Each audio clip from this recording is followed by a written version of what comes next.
Bon, ça c'est quelque chose qui a engendré pas mal d'inquiétudes de ton côté. Tu t'en fais trop, tu te poses trop de questions. Tu te poses trop de questions et pour certains d'entre vous, tu t'es même demandé s'il valait pas mieux en fait de rompre avec cette personne une bonne fois pour toutes, comme pour briser un cercle en fait. C'est comme si tu avais eu la sensation de répéter un schéma avec cette personne comme avec d'autres personnes du passé, que tu sois engagé ou pas.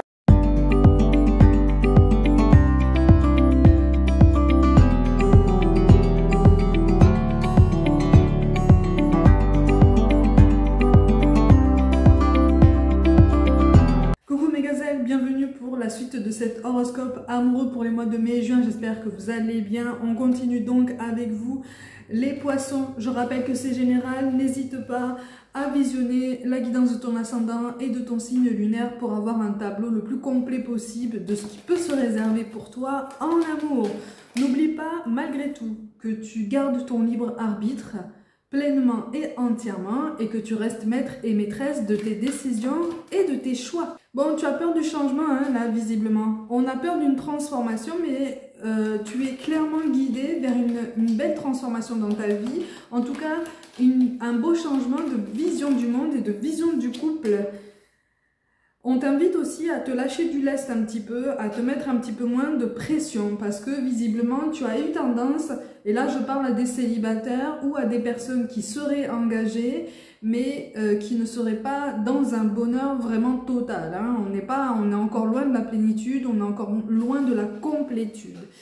Tout ça pour te dire qu'effectivement, là, on est en train d'attirer ton attention sur le fait que tu as peut-être un petit peu trop idéalisé jusqu'à présent tes relations amoureuses, ou en tout cas ta vision de l'amour. Tu as occulté involontairement ou inconsciemment certaines réalités qui sont pourtant bien nécessaires en fait au bon fonctionnement d'un duo et aussi pour te sentir beaucoup plus en phase en fait avec tes projets ou en tout cas avec ce que tu souhaites mettre en place dans ta vie. Où est-ce que tu te retrouves en fait dans ta vie? On est vraiment en train de te poser cette question en fait. Où est-ce que tu te retrouves? Parce que tu alternes entre des phases d'abattement, de passivité où tu as l'impression comme ça de quelque part de devoir subir un quotidien un peu morose, que tu sois célibataire ou engagé, tu n'es pas au plus grand de ton bonheur et de ta satisfaction. Et sur d'autres périodes, tu commences à réfléchir d'une autre façon en fait sur ton chemin.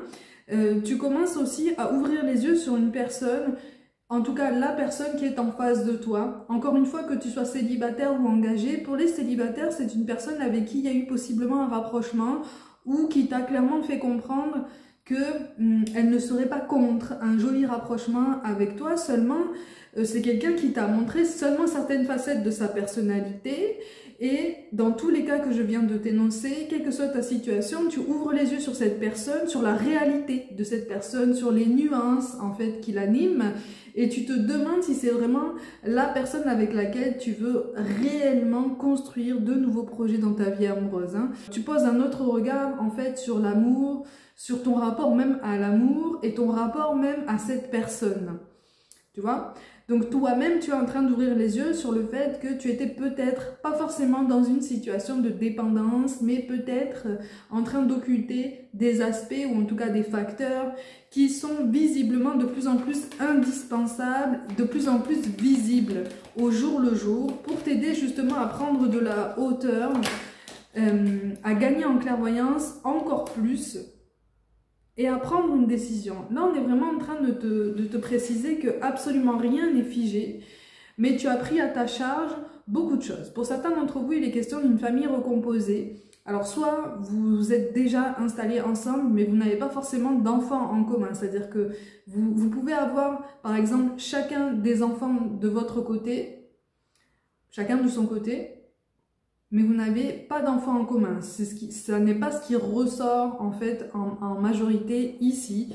La cohabitation est difficile. Si ce projet n'a pas encore été mis en place, on t'encourage effectivement à revoir un petit peu tes choix et à prendre ton temps pour réfléchir un petit peu plus.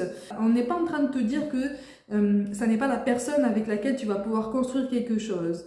Peut-être que sur certains aspects, vous avez fait preuve d'un petit peu trop de précipitation.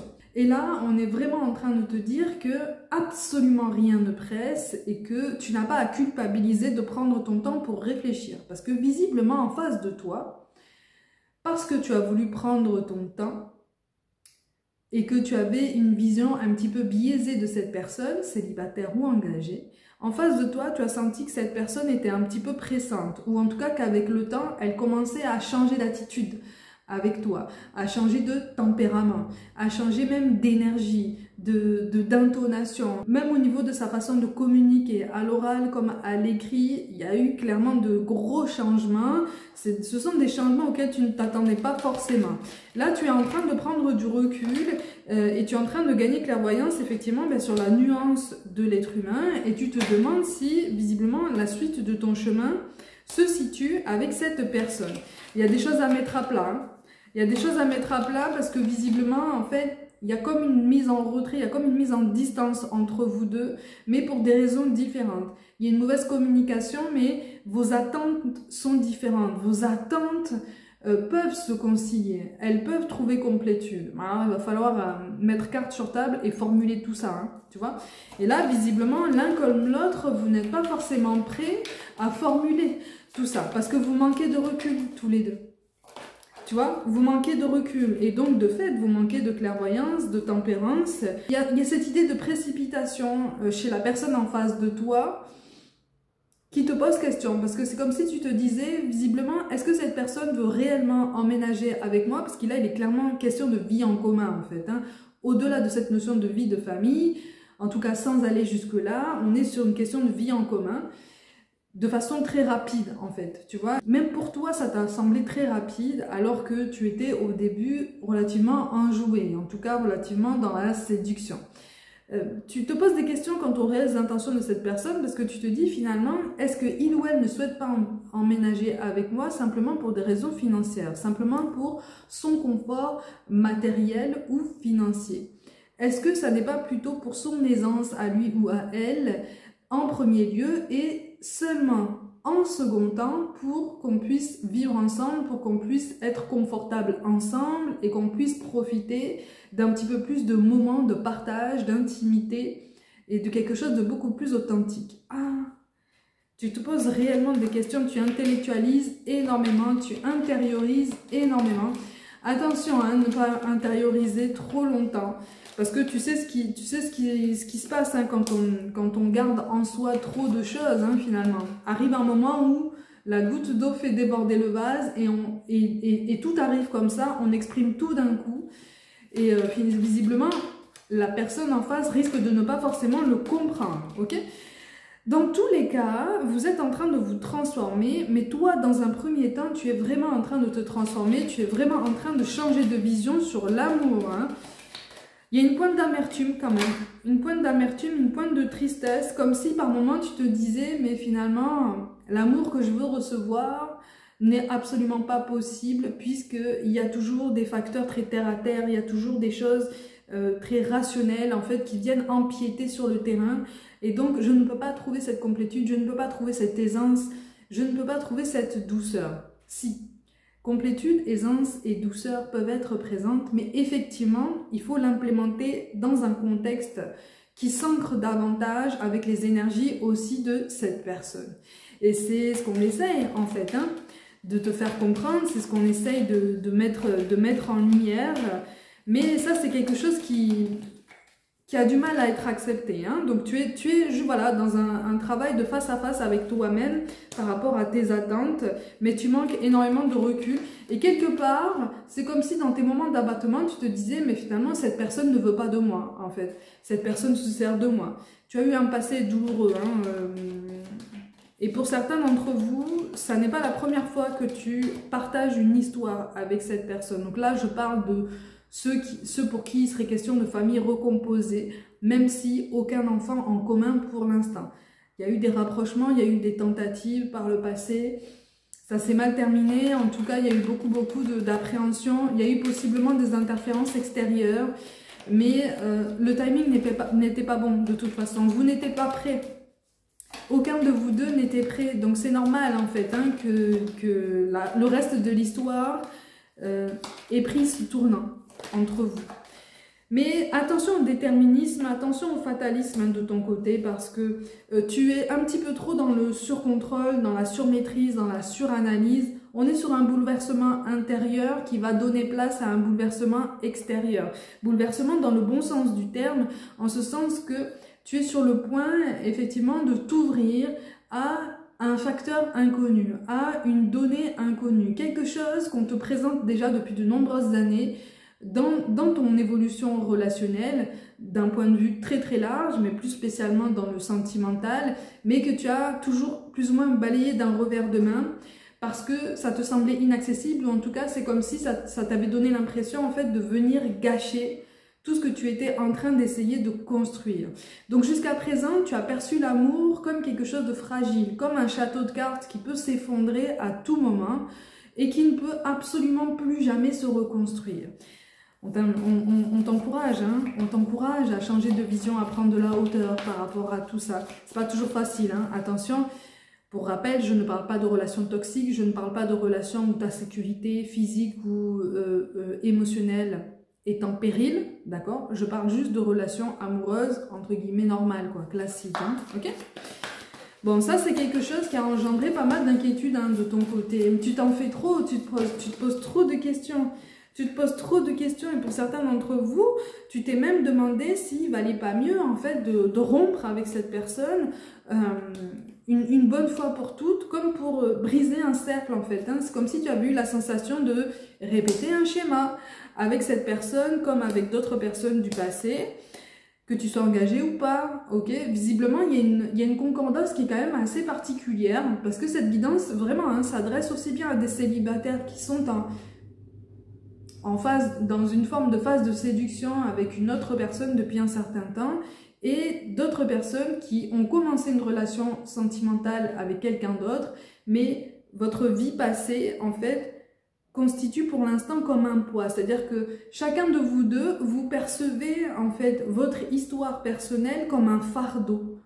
Tu vois, c'est comme si tu te disais, mais inconsciemment, hein, c'est comme si tu te disais inconsciemment, mais avec mon histoire, avec mon passé, comment est-ce que quelqu'un pourrait m'accepter comme je suis? Comment est-ce que quelqu'un pourrait finalement m'aimer avec la même intensité? Mais tu mérites d'être aimé autant que quelqu'un d'autre en fait. On est vraiment en train de te dire qu'effectivement, tu es à une croisée des chemins sur ton évolution sentimentale. Il va falloir faire des choix, il va falloir te positionner. Tu entres dans une phase de grande hésitation, de grande incertitude. Ça fait quand même plusieurs fois qu'on te parle d'évolution et de célébration. Donc, malgré tout, on te parle soit d'un début d'histoire avec cette personne, soit d'une réconciliation, d'un rapprochement, d'un terrain en fait qui s'assainit, hein, d'accord, qui s'adoucit.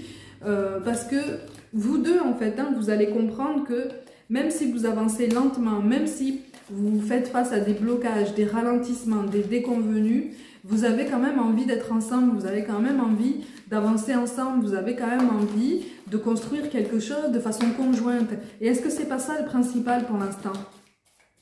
Tu vois? On est vraiment en train de te dire ça. C'est compréhensible, hein, c'est tout à fait compréhensible de vouloir se projeter très loin pour avoir le maximum d'assurance, pour avoir le maximum de garantie sur le fait que on ne s'engage pas sur quelque chose qui va justement s'effondrer du jour au lendemain. Mais là, on est vraiment en train de te dire que pour l'instant, au lieu de te projeter sur de long terme, tu rates des moments présents. Tu rates l'occasion d'en apprendre sur toi-même. Tu rates l'occasion d'en apprendre aussi de cette personne. Comme cette personne rate des occasions par ce manque de communication et cette peur, parce que vous avez les mêmes peurs, hein. Vous avez les mêmes peurs, elle rate aussi les mêmes beaux moments, en fait, hein, d'intensité, de douceur, tu vois, et de vérité. On est vraiment à la recherche d'une vérité dans cette guidance. On est sur quelque chose qui va vraiment t'amener à une vraie révélation personnelle. Donc là, ce changement de point de vue va être accompagné effectivement d'une amélioration de ton estime de toi-même et une amélioration de ta confiance en toi. Donc tu vas comprendre, et tu es déjà en train de comprendre, que tu es sur une pente ascendante en ce sens que tu comprends que la confiance devrait être équitable. Tu comprends que la complétude devrait être équitable et que rechercher ces éléments à l'extérieur de façon très automatique et de façon finalement très idéalisée ne fera que renforcer finalement ton appréhension ou tes phases de déception. Donc là, on est vraiment en train de te dire qu'effectivement, même si tu as la sensation d'avancer comme ça à tâtons avec cette personne, il y a du potentiel hein, dans cette relation. Il y a du potentiel. Je rappelle que c'est une guidance générale, hein, donc prends vraiment ce qui te parle et prends vraiment ce qui t'aide à prendre une décision. Oui, c'est ça, il y a une réelle complicité en fait qui peut naître ou renaître, mais vous êtes à la fin d'un cycle qui est censé vous amener tous les deux à vous transformer. Ok ? Visiblement, vous êtes tous les deux, pour une grande partie d'entre vous, en fait, vous êtes tous les deux d'un signe d'eau. Vous êtes tous les deux d'un signe d'eau. Donc, que ce soit solaire, ascendant, lunaire, il y a un signe d'eau, en fait, dans ce triptyque-là. Et c'est quelque chose, en fait, qui accentue des émotions refoulées, mais non moins intenses. Une idéalisation des relations humaines, des relations amoureuses, du romantisme, mais qui n'est pas forcément retrouvé dans sa réalité, dans sa grande complétude. Ben oui, mais tout est travail d'adaptation, tout est question de réglage de curseur, tu vois. Donc, vous allez traverser visiblement tous les deux un chapitre d'incompréhension, d'appréhension, mais vraiment, hein, si vous vous regardez en face et que vous prenez le temps de communiquer et de poser des mots en fait hein, sur ce que chacun ressent, vous allez pouvoir avancer ensemble. C'est-à-dire que là, on n'est pas sur des différends irréconciliables. On n'est pas sur un conflit qui va vous mener vraiment à votre perte et à la fin d'un cycle et à des chemins qui s'éloignent, si tu veux. On est simplement en train de clairement remettre l'église au milieu du village. C'est comme si vous sortiez en quelque sorte d'une forme de lune de miel. Tu vois ce que je veux dire ? Ne comprends pas lune de miel dans le sens qu'on entend donc après une union officielle. Non, dans le sens très métaphorique, c'est comme si vous sortiez vraiment là en ce moment de ce que j'appelle un phénomène lune de miel, donc une période où vraiment ça a été doux et en même temps vous avez commencé à rencontrer des périodes d'incompréhension, des périodes de désaccord que vous avez balayées d'un revers de main pour différentes raisons. Mais ce sont des désaccords, des malentendus, des non-dits qui reviennent et qui s'ajoutent. Et plutôt que de laisser les choses se rajouter comme ça, on te dit, on t'encourage, on te pousse, toi déjà dans un premier temps, à te mettre en face en fait de tout ce que tu as accumulé en toi, comme pour te dire, ok, maintenant il faut que je fasse du clair dans mes pensées, il faut que je m'apaise et il faut vraiment en fait que je me pose les bonnes questions. Il faut vraiment aussi que je me fasse un petit peu plus confiance, que je me mette un petit peu moins la pression, parce que là c'est invivable, hein, sinon. Hein. Là, c'est invivable. Hein. Si tu continues à te mettre autant de pression, tu risques de rester dans un état d'esprit brouillon, en fait. Tu vois, ça peut te sembler paradoxal, mais plus tu vas être dans le contrôle, plus tu vas être dans la maîtrise, et ça vaut pour tous les signes, hein, plus, en fait, les signes que tu vas recevoir, qui vont potentiellement te guider vers un chemin de traverse, vers d'autres possibilités, et qui ne vont pas te donner l'impression de te mener vers ton but initial, vont te sembler brouillons et dangereux. Et donc, tu risques de te braquer et de rester comme ça sur tes gardes. Ce qui va alimenter les non-dits, ce qui va alimenter les malentendus et non-dits qui pourraient être apaisés et atténués si tu t'ouvres en fait à tous ces chemins de traverse et à tous ces signes que l'univers est en train d'essayer de t'envoyer. Ok?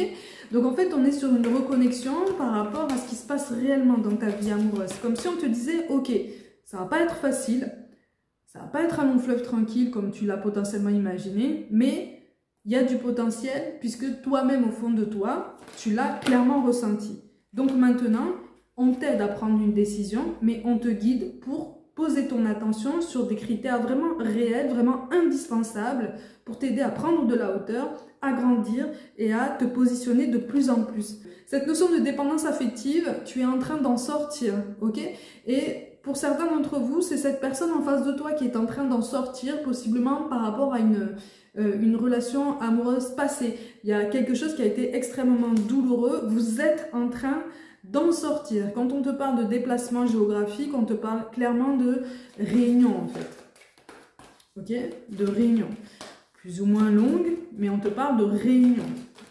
C'est pour ça que je te parlais de vie en commun en fait, hein, tout à l'heure. Tu reçois des signes, ça te confirme ce que je te disais, hein, de toute façon. Voilà, on a la blessure d'abandon.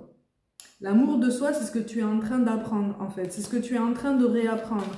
C'est ce qui t'aide, en fait, à prendre du recul et à te dire, ok, mais finalement, est-ce que j'ai vraiment envie de ça dans cette relation? Est-ce que je suis prête à le concéder? Comment est-ce que je peux le transformer? En tout cas, comment est-ce que j'aurais envie de le transformer pour qu'on trouve, nous deux, notre contentement? Pour ça, ça va engager conversation, ça va engager dialogue, ça va engager échange. Et donc, vous allez vous ouvrir à nouveau, tu vois. C'est pour ça que je te parle d'une fin de cycle d'incompréhension et de stagnation, ok? Il va y avoir des conversations par écrit, ça parlera plus aux célibataires qui sont en phase d'approche, hein, ok? C'est pour ça qu'on te dit, hein, adapte-toi à son rythme émotionnel, il y a de la nouveauté. Cette notion d'enfant, elle est aussi à prendre au pied de la lettre, là, pour le coup, hein, pour cette guidance. Effectivement, pour certains d'entre vous, on est sur une question de famille recomposée. Ça n'est pas insurmontable, si tu veux, ça n'est pas insurmontable, mais ne te mets absolument aucune pression si l'un de vous deux veut un enfant en commun et que l'autre, pour l'instant, n'est pas super tenté, en fait. Vraiment, rien ne presse, rien ne presse. Et d'ici là, l'un ou l'autre, vous pouvez changer d'avis, hein. D'accord? Donc, rien ou presque n'est gravé dans le marbre, en tout cas au stade où vous êtes, rien ne sert de courir et rien ne sert de te mettre autant de pression, ok? La fuite émotionnelle, c'était toi, en fait. C'était toi pendant toutes ces années, pendant tout ce passé, pendant tout ce que je viens de mettre en lumière, en fait, hein, depuis le début du tirage. Donc là, effectivement, hein, tu risques d'entrer, si ça n'est pas déjà le cas, dans cette fuite de relation. Mais on est vraiment en train de... Voilà. On est vraiment en train de te dire quoi? Que tes doutes et tes peurs ne sont pas fondés. Ça confirme réellement, en fait, hein. Quand je te dis, hein, pour certains d'entre vous, vous avez déjà vécu quelque chose avec cette personne, hein. On a le goût d'inachevé avec le travail du passé. Donc, il y a quelque chose qui est en train de prendre vie, de reprendre vie. Dans tous les cas, c'est quelque chose qui se transforme. Ok? Même pour les célibataires, hein, même pour les célibataires, même si vous n'avez absolument jamais vécu quoi que ce soit avec la personne dont il est question, il faut vraiment que ça résonne de façon particulière, hein. C'est quelqu'un que tu connais de toute façon depuis longtemps. Ok? Donc, il aurait pu se passer quelque chose depuis un moment déjà, mais l'un ou l'autre était engagé, donc ça n'était pas possible. Là, un autre contexte se présente, et donc une autre perspective, une autre façon de réfléchir, une autre façon de s'approcher, une autre façon aussi de gérer ses émotions, tu vois. Et c'est en ça, célibataire ou engagé, qu'on t'invite à envisager toute cette belle transformation dans ta vie. D'accord? Ce changement n'est absolument pas effrayant si tu prends du recul et que tu le prends comme l'occasion, si tu veux, de t'adapter et de trouver des solutions à ce qui, à tes yeux, pour l'instant, ressemble à une montagne infranchissable. Tu vois? Donc, une solution existe, un compromis est possible, à toi de voir ce que tu as envie de mettre en place, ce que tu as envie de créer. Mais tu n'es pas sur un temps mort, si tu veux, dans ta vie amoureuse. Tu n'es pas, contrairement à ce que tu ressens depuis un moment, tu n'es pas en pause. Tu n'es pas en pause. Tu étais dans une fuite. D'accord? C'est différent. Être dans une pause émotionnelle, c'est prendre le temps, effectivement, de se consacrer à soi et de ne pas forcément s'ouvrir à qui que ce soit. Être dans une fuite émotionnelle, c'est essayer d'établir une relation, de vivre quelque chose avec quelqu'un sans pour autant gérer ses propres émotions, les accepter, accepter leur réalité, accepter la réalité des émotions de cette autre personne qui a une histoire, qui a une sensibilité, qui a aussi sa vision de la vie, pour pouvoir voir un petit peu comment vous pouvez faire concorder tout ça.